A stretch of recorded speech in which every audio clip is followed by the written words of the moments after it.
7월 12일 최고위원회를 시작하겠습니다. 오늘은 박근혜 대통령 불법 인신 감금 옥중 투쟁 1565일째 되는 날입니다. 8월 15일 석방 문제가 이런저런 언론에서도 나오고 있습니다. 우리 당은 박근혜 대통령 8.15 즉각 석방이 국민의 민심이다, 이런 슬로건으로 대구 집회를 가졌습니다. 박근혜 대통령의 불법 인신감금에 대한 많은 국민들이 분노하고 그 실체를 알아가고 있습니다. 현재 박근혜 대통령의 8.15 석방은 50%의 확률이 있다, 이것이 보편적인 입장이고, 제가 그와 관련된 여러 가지 많은 여러분들을 뵙고 정보를 많이 가지고 있습니다. 우리 공화당에서는 박근혜 대통령 8.15 석방 준비위원회를 구성을 하겠습니다. 다음 주에 준비위원 발표를 하고 한 달 가까이 박근혜 대통령 석방에 대한 대비를 하도록 하겠습니다. 대구 매일신문에서 박근혜 대통령께서 지금 추징금 35억과 벌금 180억을 받은 상태이고, 추징금 문제가 해결이 돼야 사면의 조치가 된다. 구체적인 삼성동 사저 매각 대금이나 또 수표나 현금으로 얼마를 가지고 계셨고, 추징금은 어느 정도 정리를 하고 계신 거는 기사에 나왔습니다. 지난 제가 회의 때 말씀을 드렸듯이 8.15 때 사면 나오시면은 이 벌금 부분은 해지가 되는 겁니다. 180의 벌금은 없어지는 거예요. 그래서 이 8.15 석방이 굉장히 중요하다. 만약에 나오시지 못하고 8월 30일 정상적인 법률국장 8월 30일 공매가 정도죠. 8월 11일 공매 절차가 또 있어서 만약 8월 11일 날 공매 절차가 밝게 되면은 내곡동 사저 또한 벌금으로 대체되는 상황이 옵니다. 그래서 안타까운 문제가 있어서 우리 공화당에서 지금 대책위원회 구성을 하는 것도 범국민적으로 대통령께서 유일하게 남아있는 것이 내곡동 사저 문제인데, 이 사저마저 뺏어간다는 것은 있을 수 없는 일이다. 또 한 가지 더 분노하는 것은 윤석열 사태 이틀 전에 이 압류 조치를 했다는 거 아닙니까? 정말 용서가 안 되는 거예요. 그래서 1차 공매 절차 부분, 우리 당에서도 공매 착수금부터 시작해 보증금이죠. 입찰 보증금부터 시작해서 또 한 달 내에 내야 되는, 공매 낙찰 이후에 한 달 내에 내야 되는 그런 구체적인 금액은 한 27억 정도가 됩니다. 그에 대해서 여러 금융계통에 문의를 해봤지만 상당히 어려운 상태다, 지금 현재로서는 그런 입장입니다.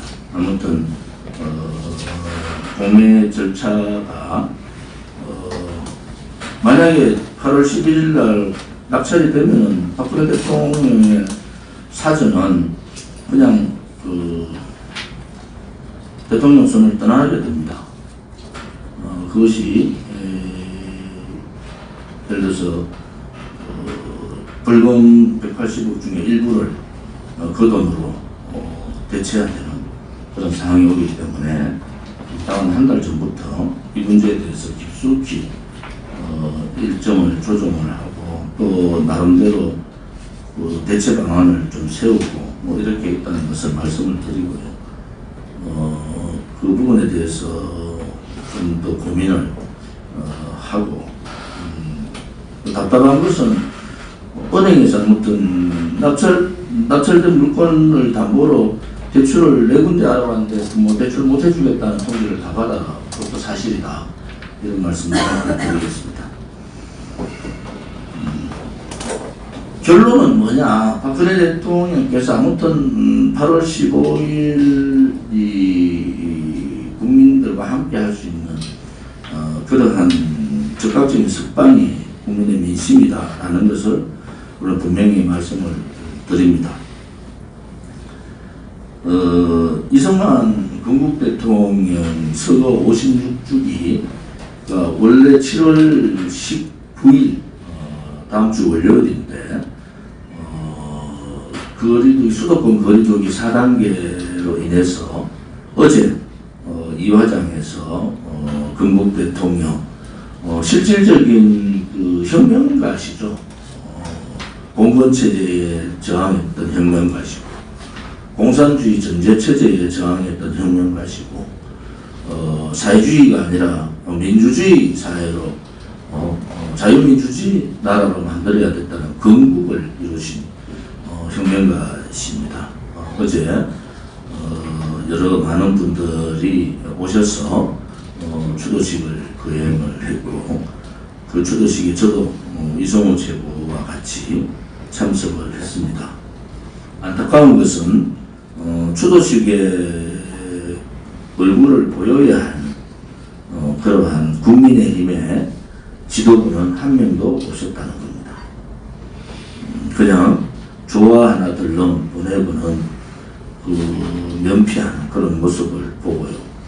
또 지금 대통령 후보로 거론되는 보수의 대통령 후보로 거론되는 사람 누구도 참석하지 않았다는 겁니다. 이 건국 대통령의 역사를 지키고 또 올 경명과 구국의 박정희 대통령의 이 역사를 지키기 위해서 박근혜 대통령 정부 때 역사 바로 세우기 라는 교과서 국정교과서 채택 문제를 왜 그분이 그렇게 하려고 했던가. 좌파 정권 들어오고 나서 우리는 절실하게 느끼고 있는 겁니다. 실질적으로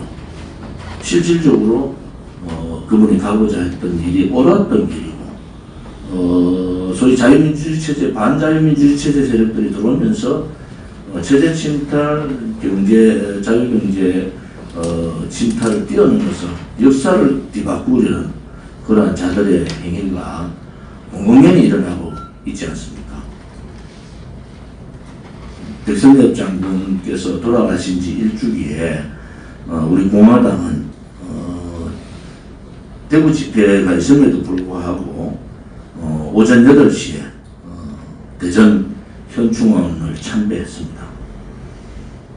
현충원 참배를 마치고 성명서를 통해서 이 백선엽 장군의 구국의 영웅 또 6.25 성전의 영웅이신 백선엽 장군을 기렸지 않습니까? 그 자리에도 보수 후보자 한 명도 없었습니다. 또 다보동에서 역대 한미 사령관들께서 모이셔서 공식적인 행사를 했는데도 그 행사를 주최해야 될 국가보훈처장은 참석하지 않았습니다. 수 국방부 장관은 인사말에서 다보동 전투의 성전에 대한 말 한마디를 꺼내지 않았습니다. 이것이 대한민국의 현실입니다. 그래서 우리 공화당은 이승만 건국 대통령의 정신, 박정희 구국 대통령의 정신, 박근혜 자유통일 대통령의 정신과 또 우리를 지켰던 자유민주주의 체제를 지키기 위해서 그렇게 몸바쳐 국가를 위해서 충성하셨던 백선엽 장군이나 그러한 분들에 대해서 우리 공화당만이라도 잊어버리지 말고 챙겨보자 하는 그런 뜻을 지니고 있습니다. 또 우리의 참 군인이시고 참 애국자이신 최영석 대령님께서 돌아가셨습니다. 그래서 저희들이 영면하시기를 비는 마음에서 제가 지방 투어 중이라서 사무총장과 한근영 최고께서 상가에 다녀오시고 또 부산현충원 영면하실 부산현충원에 현수막을 저희들이 붙이고 그런 부분을 봅니다.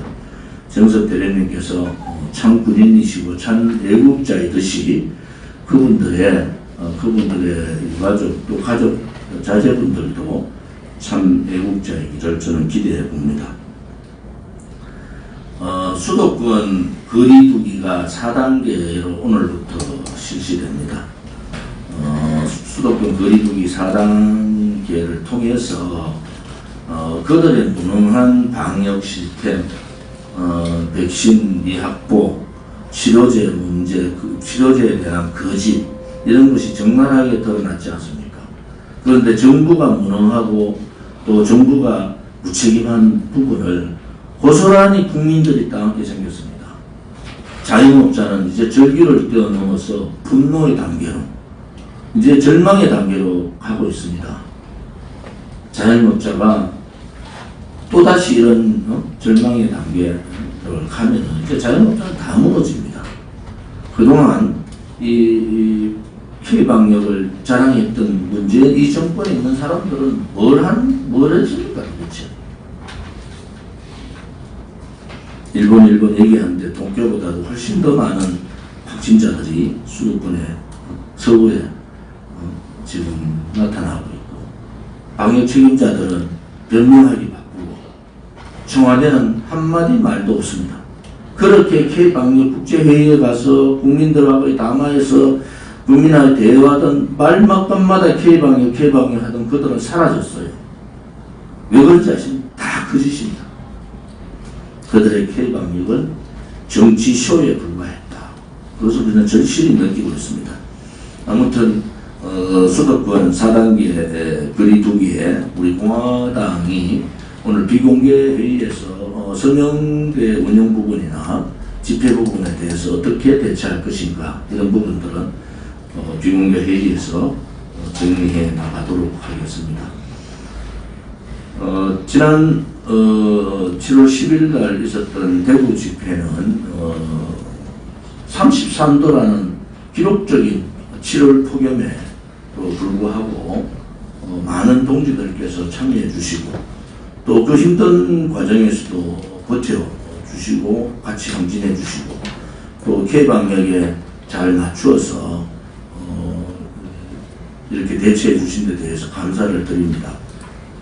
사회자나 제가 이렇게 거리두기 얘기를 하는 것은 아무튼 방역기관이나 대구시나 경찰 쪽에서 이런저런 압박이 많습니다. 그렇지만 우리가 야당이고 또 야당답게 우리 공화당답게 투쟁하는 부분에 있어서는 한 일판치에 망설임이 없습니다. 언제나 개인 분들께서 조금 이해를 해주시고 제가 이구 집회 때 아스팔트에 앉아 있었지만 그때 사실 기온이 많이 나아졌지만 그래도 많이 힘들더라고요. 그 아스팔트에 앉아서 그 한나절을 거기 계시고 행진까지 해주신 분들 정말 존경스럽고 그분들이 우리 공화당답다 이런 말씀을 하게 드립니다.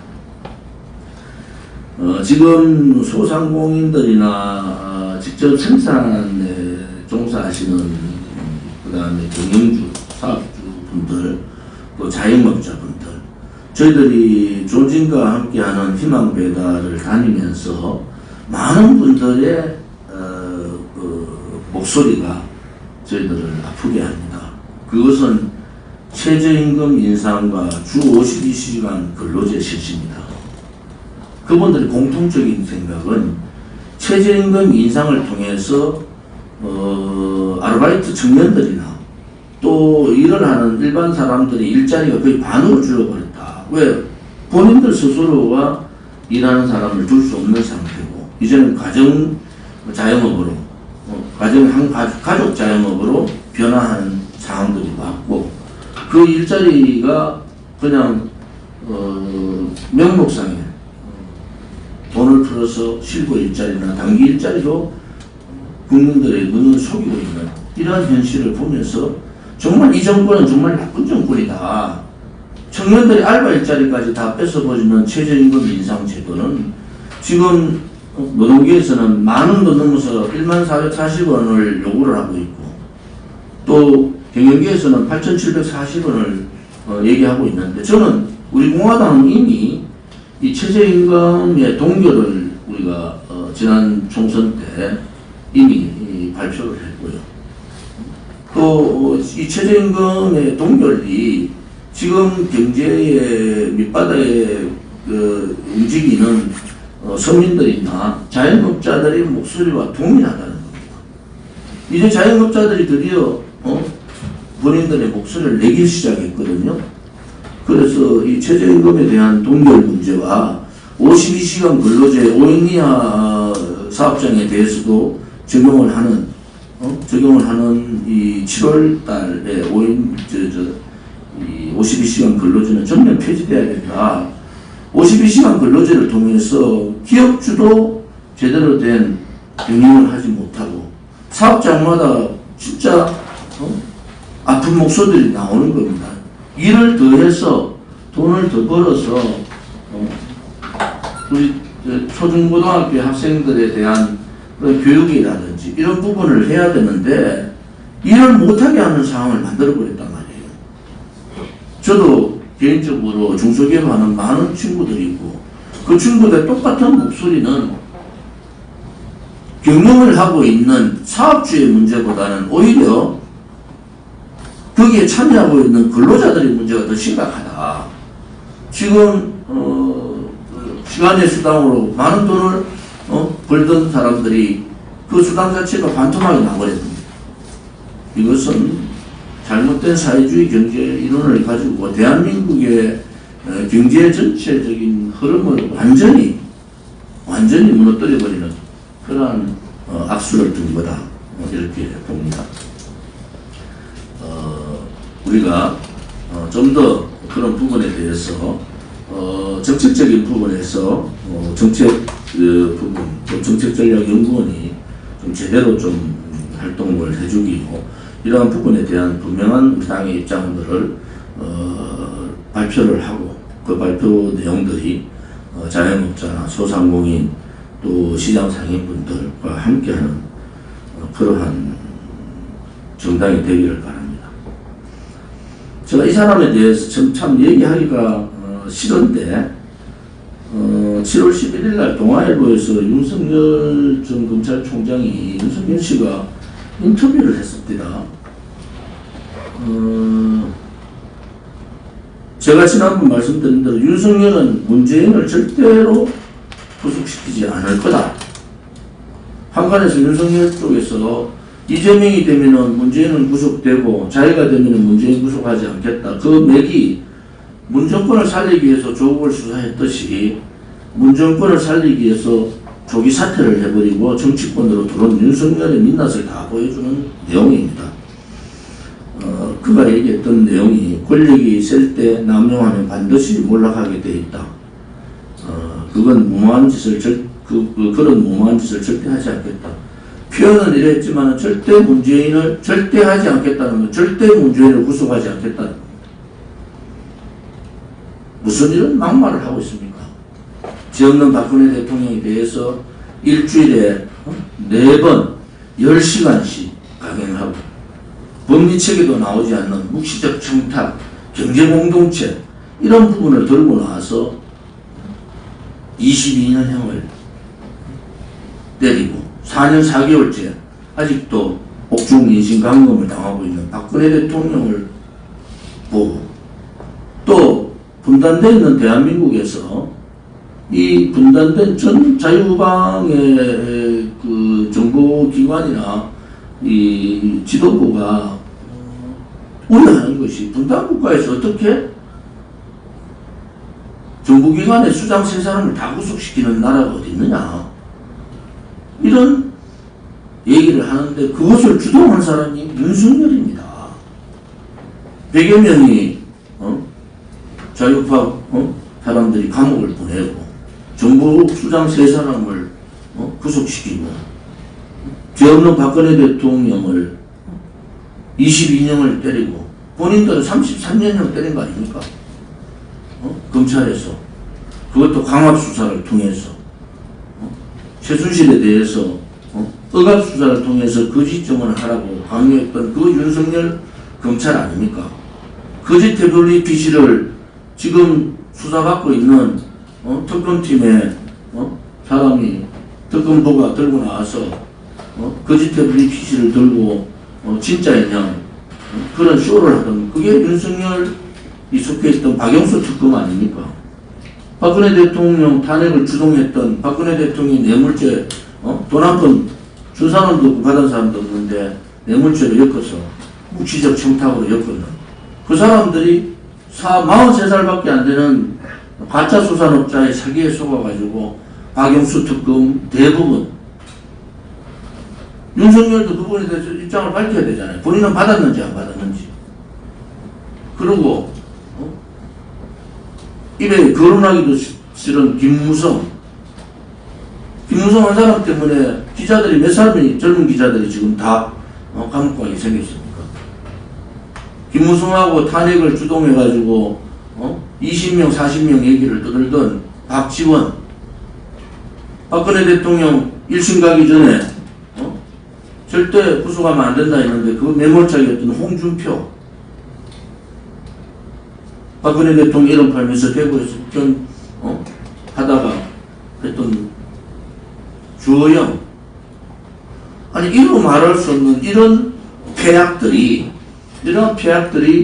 드러나고 있는데도 국회는 조용합니다. 적극적인 특검을 하고 적극적인 국정조사를 실시해야 되지 않습니까? 이 뿌리가 도대체 어디까지인지를 캐야 되지 않습니까? 이자를 사면했던 그 사기죄를 사면하는 누가 이 사기죄를 사면하라고 건의를 했는지 그 건의한 사람이 공범 아닙니까? 공범. 그런데도 정치권은 조용합니다. 언론 방송도 조용해요. 저는 대한민국이 이런 나라가 됐으면 되겠습니까? 자유우파를 괴멸시킨 자가 보수의 대통령 후보 1위를 달리고 있다는 게 무슨 소리입니까? 아직도 감옥에 계신 분들이 얼마나 많고 참군인인 이재수 사령관 우리가 토요일날 참배도 하고 왔지만은 얼마나 억울했으면 자살을 하셨겠어요. 저하고 자살하기 3일 전에 통화를 하면서 우리 공화당이 참 옳은 일을 하는데 본인 여러 가지 입장 때문에 참여를 못한다는 입장을 밝히고 지금도 그분의 동생이 가끔 연락을 주시면서 현충원 참배를 통해서 기억해 주셔서 감사합니다라는 이런 입장을 밝히고 얼마나 많은 사람이 고통에 죽어갔습니까? 그런데 그 장본인이 문재인 정권의 망나니 춤을 정권 유지를 위한 망나니 춤을 촛불 쿠데타를 정당화하고 권력 차탈을 정당화한 그런 일을 했는 것이 윤석열입니다. 동아일보 인터뷰를 보면서 제가 기겁을 하겠습니다. 내로남불 때문에 우리가 4년 동안 보수파 국민들이 억장이 무너졌는데 윤석열이 대놓고 지금 내로남불 하는 거예요. 나는 그런 수사한 적이 없다. 앞으로도 정치보복 수사하지 않겠다. 이게 무슨 막말입니까? 국민들은 윤석열이가 정치보복 수사에 앞잡이 역할을 했다는 거 다 알고 있는 거예요. 서민을 알지 못하는 정치인이 서민활동을 하겠습니까? 군을 가져왔던 지도자가 대한민국의 안보를 맡길 수가 있겠습니까? 고시생활하면서 후배 고시생들 술이나 사주고 검사를 하면서도 후배들하고 술이나 사주던 윤석열이가 도대체 무엇을 알고 대한민국을 이끌겠다는 겁니까? 윤석열은 금수저 중에 금수저예요. 윤석열을 아는 사람들 다 아는 겁니다. 정권 교체를 위해서는 그 정권 교체를 하는 도덕성, 도덕성이 바탕이 돼야 됩니다. 정권 교체를 하는데 기본적인 체제에 대한 확신이나 기본적인 선과 악의 구분이 없는 도덕성이 바탕이 되지 않으면 정권 교체를 하면 무슨 의미가 있습니까? 지금 자유민주주의 체제의 반동 세력인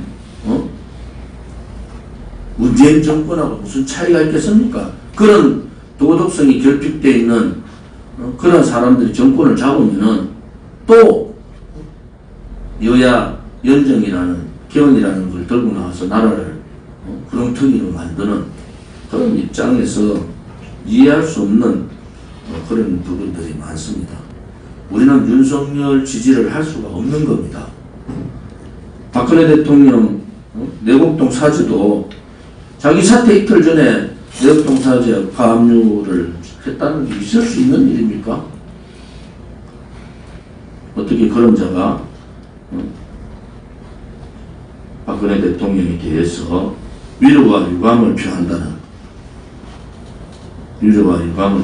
말을 할 수가 있습니까? 이유 여하를 막론하고 위로와 유감을 표한다. 저는 이 말을 들으면서 치가 떨립니다. 용서할 수가 없는 겁니다.